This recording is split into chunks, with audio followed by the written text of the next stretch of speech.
Please don't leave that in, Jesse. Welcome to Creepy Critters, the podcast where we talk about cryptids in somewhat lurid ways. I am Fiona because Daddy is still away, and with me today is... Caroline! Hi, Caroline. I hadn't thought about how I was going to introduce myself at all then. I should have asked, and yet, no. It's slightly funnier if you don't. Is there anything that you would like people to know about you, Caroline?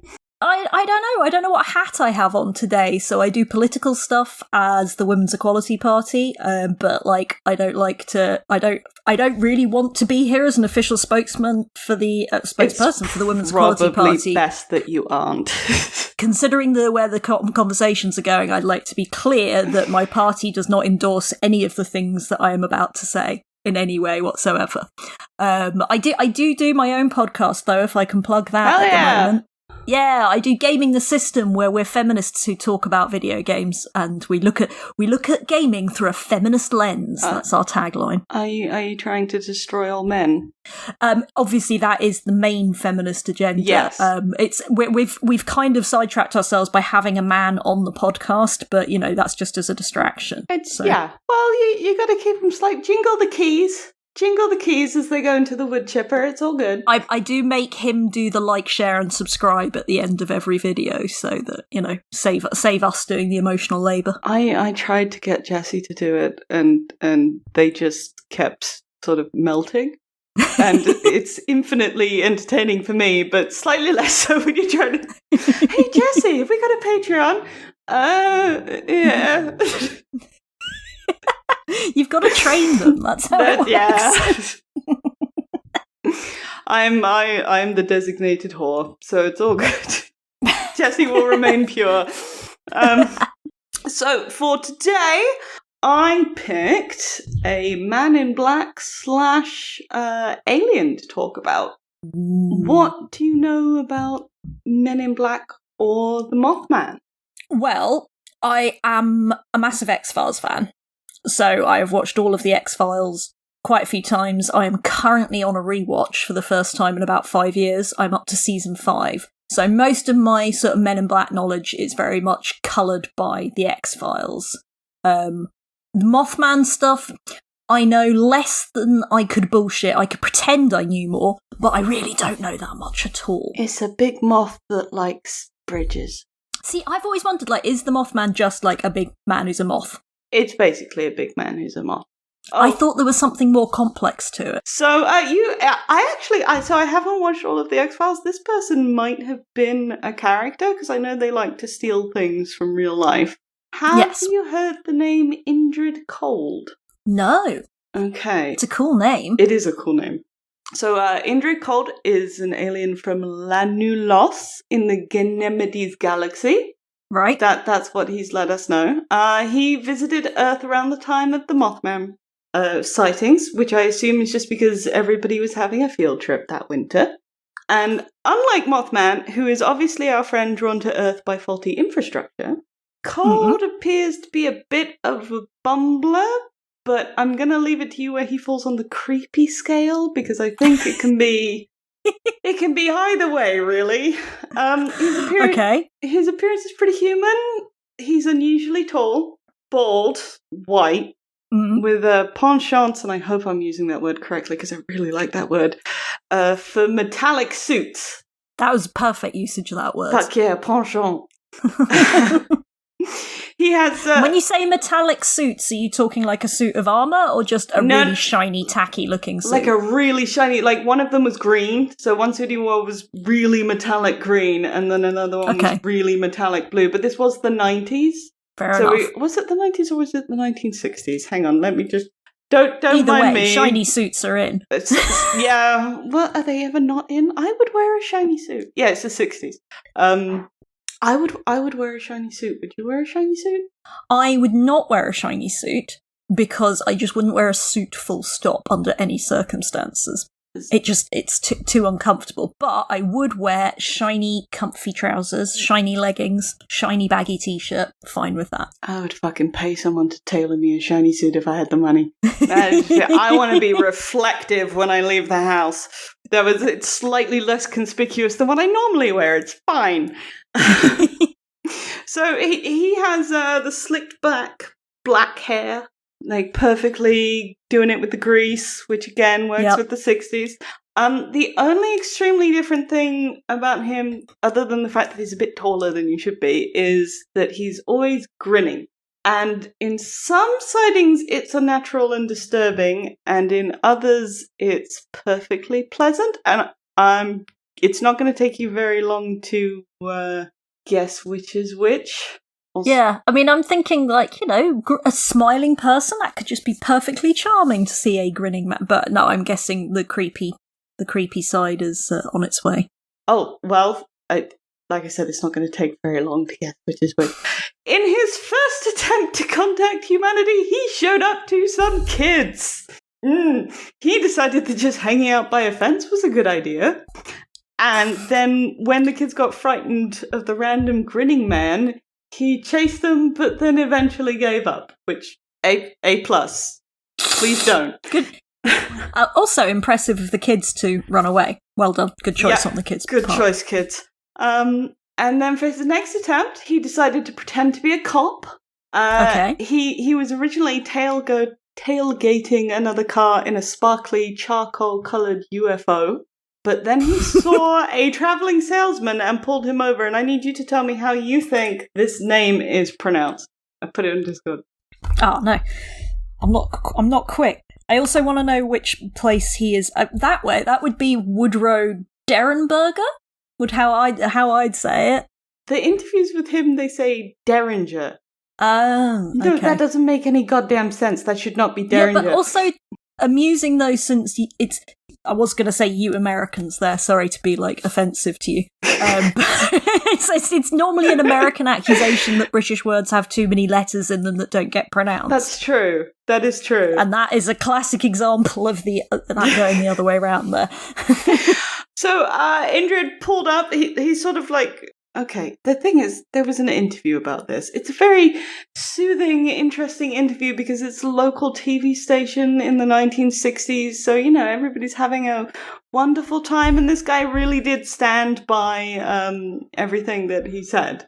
But it was tailgating another car, then saw him, then swerved to intercept, but in such a way as he could comfortably stop.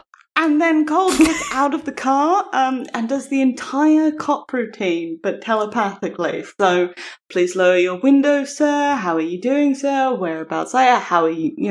Blah, blah, blah, blah, blah, blah, blah. And then when... But he didn't move his mouth. He didn't when you move say his telepathically. Mouth at all. He was still grinning. But Derrenberg... Derringer. Jesus Christ. It's really hard to look at what I've got written down and then, no, Derringer. Derringer was very, very emphatic that it was just, it was fine. It was very relaxing. It was very, comforting. He was nice. He was an authority figure. Also, he told Derrenberg that he could either speak with his mouth or his mind. Like, when he pulled him over, he was like, you can talk to me with words if you want, or you can talk to me with your brain if you want. Which suggests a level of telekinesis that means you shouldn't be chasing kids. But I was curious about this when you started this. Is like, I wanted to know, did Woodrow respond with his mind, or did he speak out loud? Oh, no. So I'm kind of quite pleased that, like, he was given the option. Yes. That's made me comforted. He did speak out loud. He indicated that he was quite frightened, as you would be, and Cold kept repeating, "We wish you only happy." He also wanted to know what the town was called, and if all... But hang on, when did he segue from being a cop to "We wish you only happiness"? When he got to the car, so he did the "I'm pulling you over, please roll your window down, sir, how are you doing, sir?" And then by the time he got to the window and it's obviously this too tall guy who's got a grin on and communicating telepathically, including pointing apparently, which you can do telepathically. I was not aware. At that point, Derringer is quite reasonably a bit freaked out, and so he's letting him know. And he wanted to know if all the people lived in the town. Again, seems a bit ditzy because he's just come here on a UFO. What did he think all the other lights were? But apparently, where he's from, that's called a gathering. It's not a town, it's a gathering. And Okay. Derringer left feeling pretty calm and cool. And he spoke to the Air Force, he spoke to the police, and because it was the 1960s, both of those institutions believed him. So it was a whole thing. Okay. So after Cold leaves Derringer on the freeway with the promise of a return visit, his last recorded sighting was with another kid. Apparently, the house had a poltergeist infestation. Yeah. Yeah. And one night she woke up, little Linda Lily, which is her actual name. Aw. It's cute, but also why? His parents are cruel. Yeah. She woke up one evening expecting normal poltergeist shenanigans and just saw Cold standing over her grinning, put her head back under the covers, and by the time she woke up, he was gone. But those are the 3 sightings of Indrid Cold. Is any Indrid Cold. Indrid. Yeah, can't Cold. be a normal name. So, and nobody's seen him since? Nobody has seen him since. They tied him, because it was the same winter and around the same area, they kind of tied him to the Mothman, but he didn't express any interest in any bridges. He didn't warn anybody of anything. He just sort of harassed some people and then left. But did anyone see him with wings? Nope. This is just an abnormally tall guy with a big grin and I'm real finding it really slick back hard. hair. I'm finding it really hard not to picture, other than the hair. You see, that's what I've got to do. The guys from the Buffy the Vampire Slayer episode, Silence. Well, so the first sighting, they said he was bald. The last 2, he had the slick back hair. So I feel like he could be either. Yeah. You know, depends on whether But the guys who steal all the voices from the town, they've got the big creepy grin and they're overly tall. Yeah. So that's what I'm picturing. But I'm now trying to put slick back hair on that. Well, and their suits aren't as snazzy. They're very muted. No, and I think that they need to be shinier. I'm thinking more like Bill and Ted type suits. I feel like we should the people from the future. Absolutely Photoshop that. Yes. That's, Rufus from Bill and Ted's suit on the guys from that episode. It's not called Silence, that episode of Buffy, by the way. I know that. I just... Shush, that's what it's called, or something. That's it. I don't know. It's been a while since I saw it. It was good, except for the ending. What, where she screams? Is that what... Which one's... No, I'm thinking of the singing one. Ah, no, yes. It had some bangers in it, and then at the very end I was like, you really want to do the whole "you tore me out of heaven" thing at the end of a musical episode? Is nice that... light-hearted episode. Yeah. That's... Maybe not. Maybe Joss. Oh yeah, we never do that on this podcast. Don't worry about it. So yeah, that's the main introduction. Which nice. We are then moving on to how's he gonna do picking up people at the bar. So that's more happy than I was expecting. But let's pretend we've got sounds like a jovial ding. Yeah, we've got a 1960s thing going on, and it's the beach. It's the beach in the 1960s by Point Pleasant, and everybody's having a lovely time in their hippy-dippy whatever the fuck. And this gentleman comes up and wants to get some. What do you think? Is he still wearing the suit at this point, the shiny suit? I mean, nobody's seen him without the metallic suit, so he has to be wearing a green or a blue metallic suit. That's just canon. Okay. And hair? I feel like he'll do better with the slick back hair than as bald.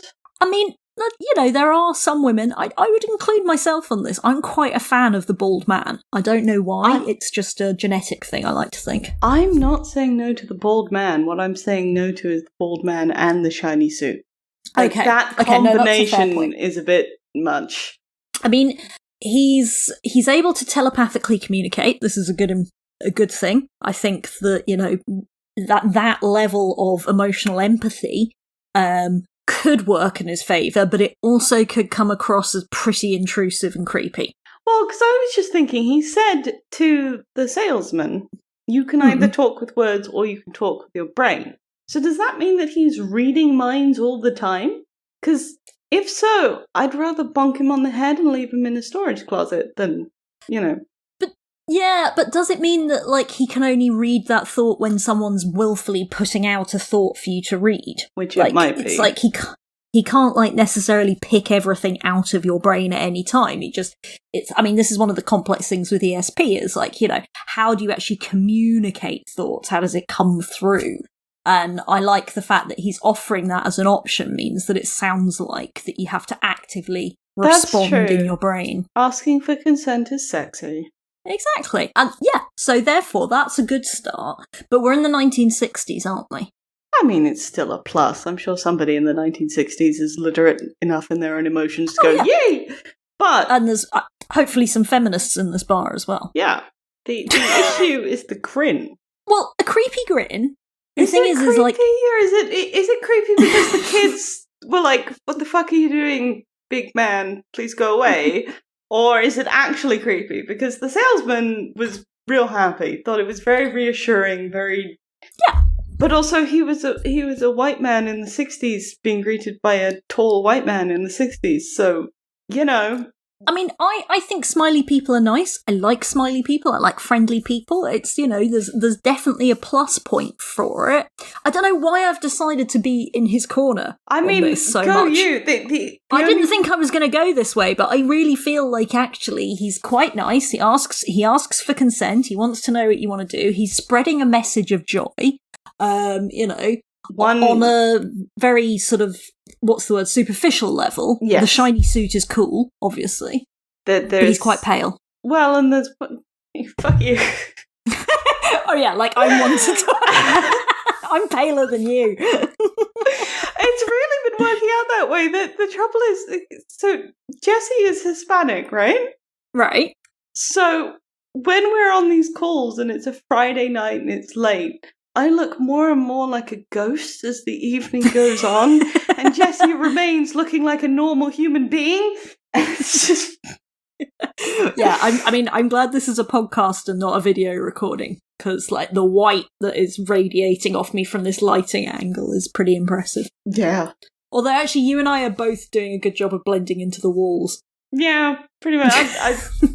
I've set up sort of a semi-podcast thing in this room, which is good, because it gets the golden hour lighting. But there's one consideration that we haven't properly thought of, okay? So I think you're right. He could go to the bar, he could pick somebody up, but his O face is gonna be grinning.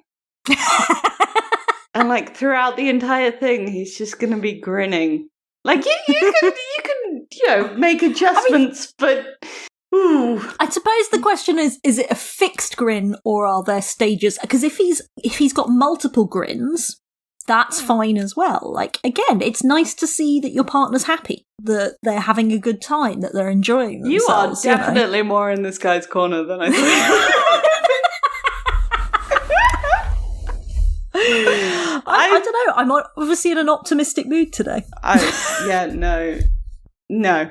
Not unless the face is just not visible and we make adjustments to ensure it remains that way.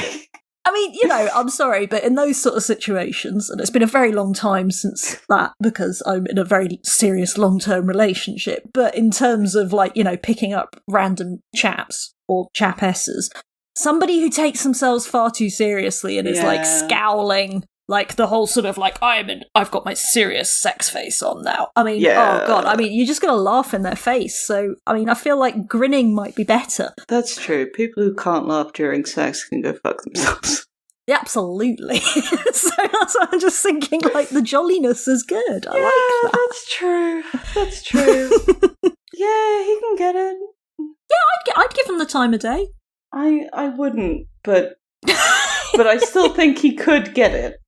I think that I've had enough of moody men, and like I think that I've gone part, and like just somebody who's smiling and happy and empathetic sounds good. Yeah.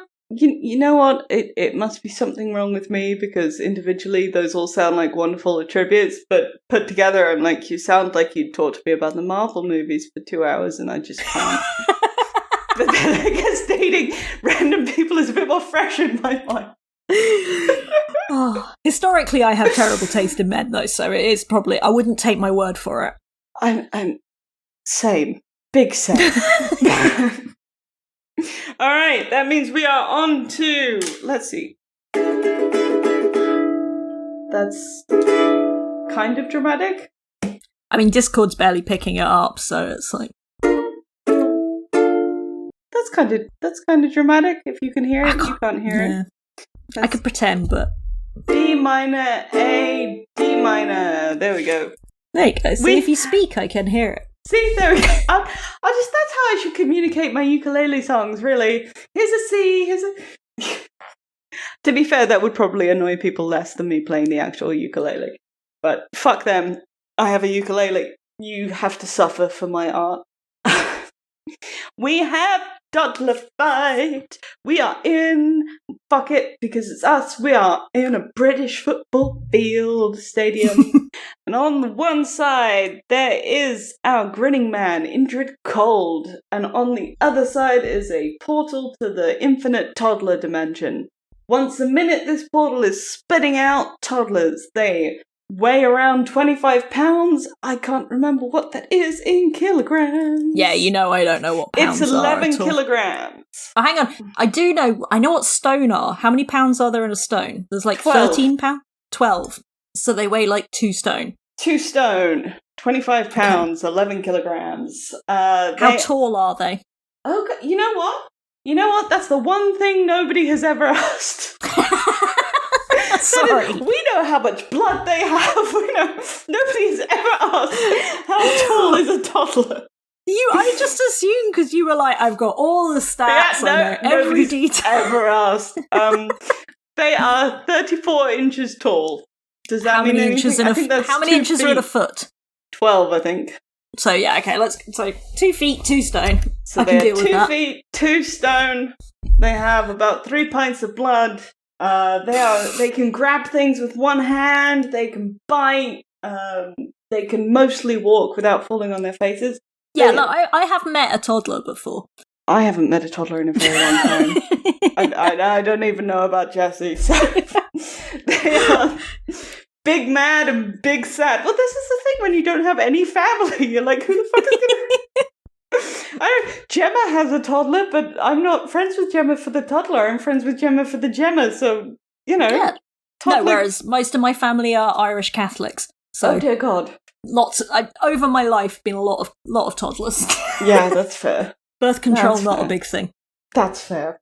I like how my mother is mostly in the do not reproduce camp, and I'm like, yep, no problem. Yeah, my mother was surprisingly supportive. When I actually finally had that awkward conversation where I was like, look, just so you know, you're not getting grandchildren. And she just went, yeah, fair enough, I didn't really want to have kids either. I was like, thanks. Anyway, so toddlers. So they are big mad, big sad. They are filled with homicidal rage towards our monster in particular. The toddler who gets the kill gets to have a loving family. Oh, so there's like a reward to this. There is. If you're the toddler, it's not just a sort of philosophical exercise. There's actually a reward to it. If you manage to get the killing blow, you get to have a lovely family. Aww. Otherwise, you go back to the toddler dimension and you have to wait your turn for another monster. That's quite cool. I feel like that's important to note, because without that added, you get to have a family at the end of it. Yeah, it's taken the whole sort of esoteric philosophical sort of like, well, it'll be this many to this many sort of Ponzi old man argument to like a sort of, no, there's a real something riding on this now. It matters, okay. Also, how many toddlers do you think it would take to kill you? Because that's a very important question. Oh. I've been swayed. I am normally Team Monster, but Jessie has slightly swayed me towards Team Toddler. Because, admittedly, Jessie and I are both cripples. Okay. But I think 4 toddlers could take me. Yeah. If they get me down, that's it. Like, they could bite through my neck, they could blah, blah, blah, blah, blah. So they are unarmed. They are unarmed. Like, you could boot one in the face, but again... Yeah. I don't know. I feel like it's interesting because this last year, I have actually got healthier than I've ever been. I am fitter than I've ever been. I've seen your Instagram stories. Well, it's just because, like, I've never had enough time to establish an exercise routine in my life because I'm normally on a train somewhere else. And I have got very into boxercise. And so I feel like I could hold them off for a lot longer than I could have done in the past. Because I'm quite good at the kicking and the punching now. That's fair. Yeah. But obviously... How they're coming out, you said they were coming out every minute. So it's once a minute, and then some of them are gonna, get bored and have a nap, or trip over and bruise their knee or whatever. But eventually, if you're spawning one a minute, you're gonna have a pitch full of toddlers. Yeah, because I'm not very good at, I don't think I'd be very good at any sort of knockout blows, shall we say. I reckon if we punted one, it would, like, if you gave it a good kick to the face, that'd be it. But I'm figuring, like, by the time the 5th or the 6th one's coming out, the first one's now on its way back to me, is what I'm thinking. That's my sort of logic, is that by the time I'm fighting the 5th one, the first one that I kicked off or punted off is now coming back towards me, and so I'm basically trying to work out at what point will I be swarmed. Point will I be swamped? I think you and I are having a difference as to what we think happens to a toddler when you kick it in the face. I think that's the issue here, because I'm pretty sure that's a one and that's done. It, that's done. Yeah.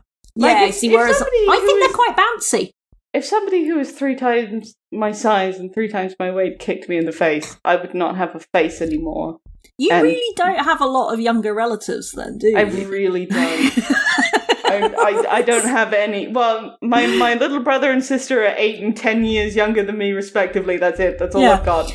See, whereas nothing else.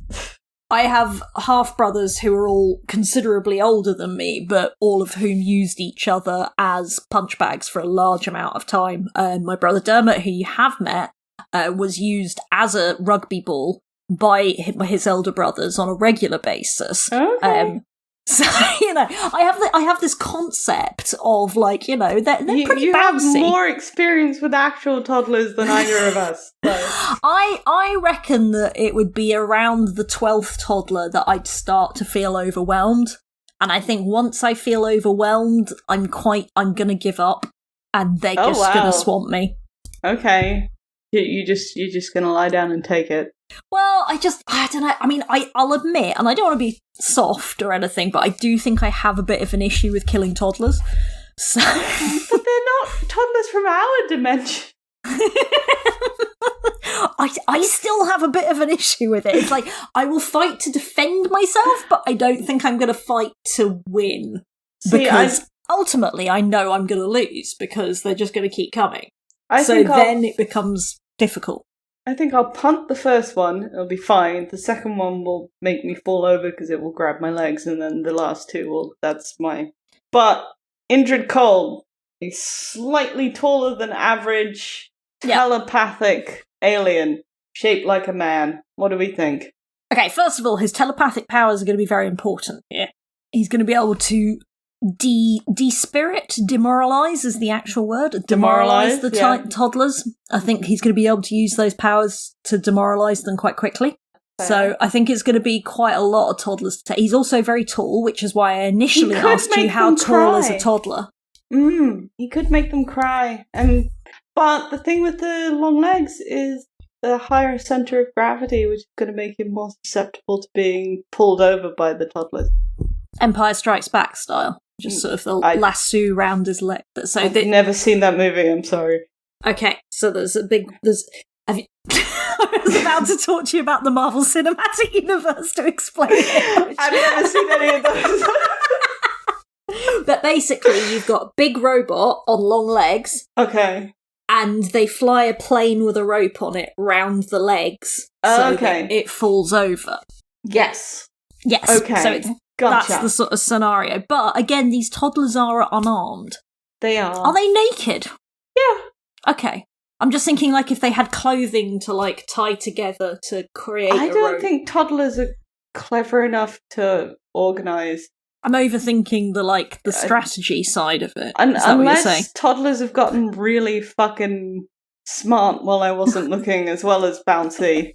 I don't think they're going to form. Plus, it's every toddler for themselves, because whoever gets the killing blow gets the family. It's not like collectively.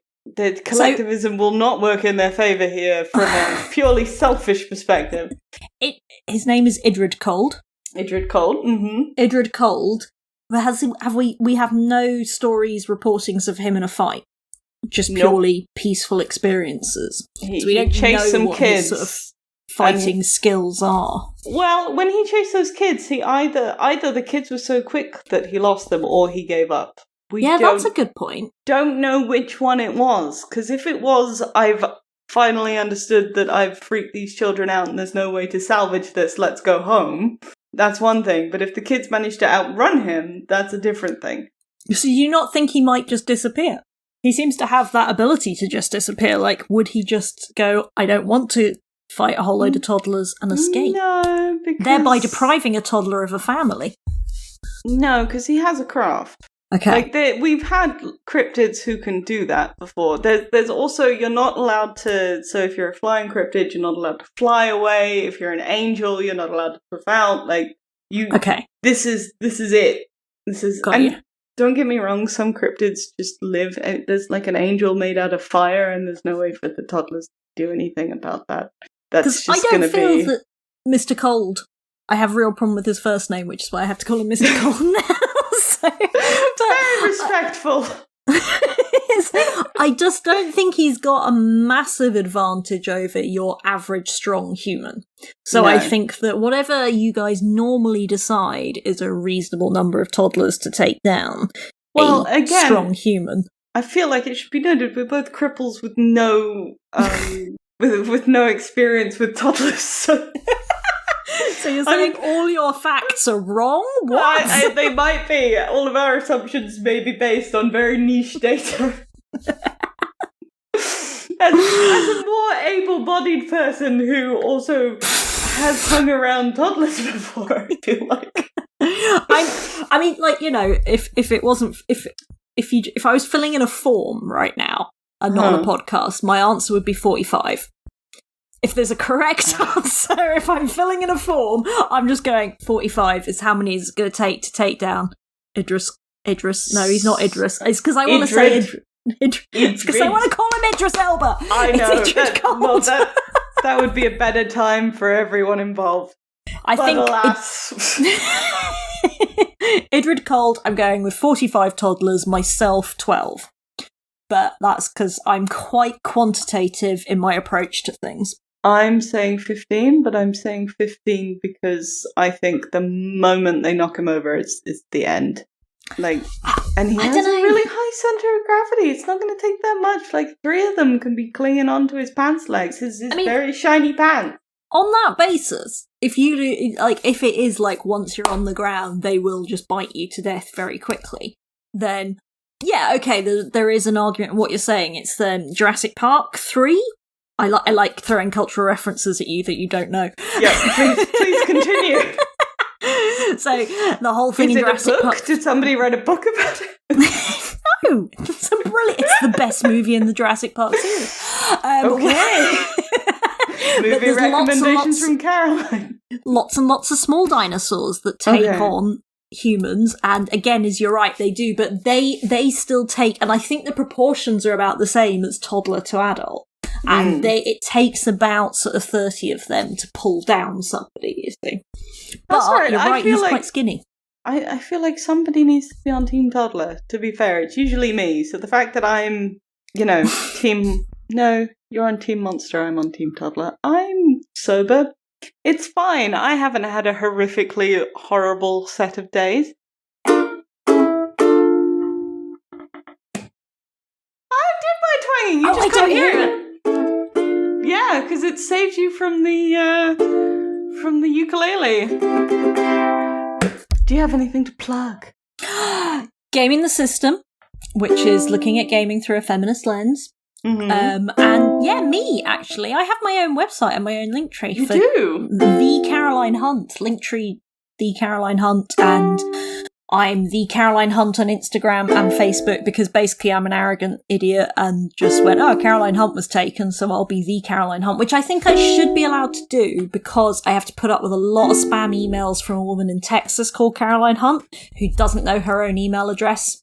I just want to point out that I'm yes, that Fiona, because when people refer to me at parties, I'm aware that if there's any confusion, people go, oh, that Fiona. So I am assuming.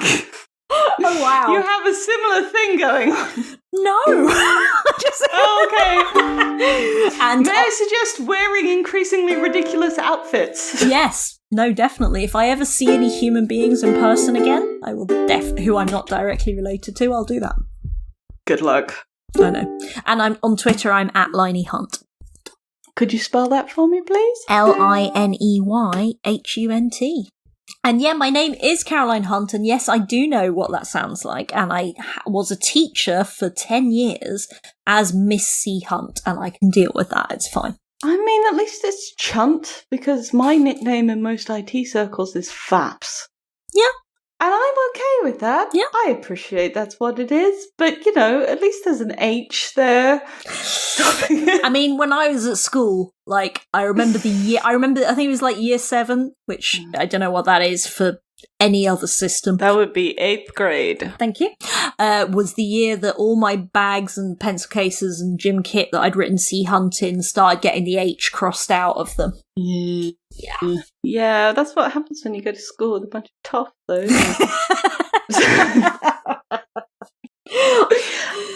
We have a Patreon, and you know what I can never remember? The fucking address. We are patreon.com/creepycritters, all one word. We don't have any Patreons at the moment. If you decide that you would like to subscribe, we will love you. But we would love you more if you didn't give us money and instead gave us 5 stars and a review, because it turns out that's the only way to get noticed. So yeah, we'll be in your eternal debt if you do that. If you want to read about crazy people in the UK and disturbingly not crazy people in the UK talking about how COVID lockdowns are evil, please go to yesthatfiona.com, because I went and interviewed a bunch of them so you don't have to. Including a Bill Cooper fan in London 2021. And if you get that, then you know how surreal that was. So yeah, from all of us, from the 2 of us. Bye. Drunk in a very hot England, we love you, you beautiful abominations.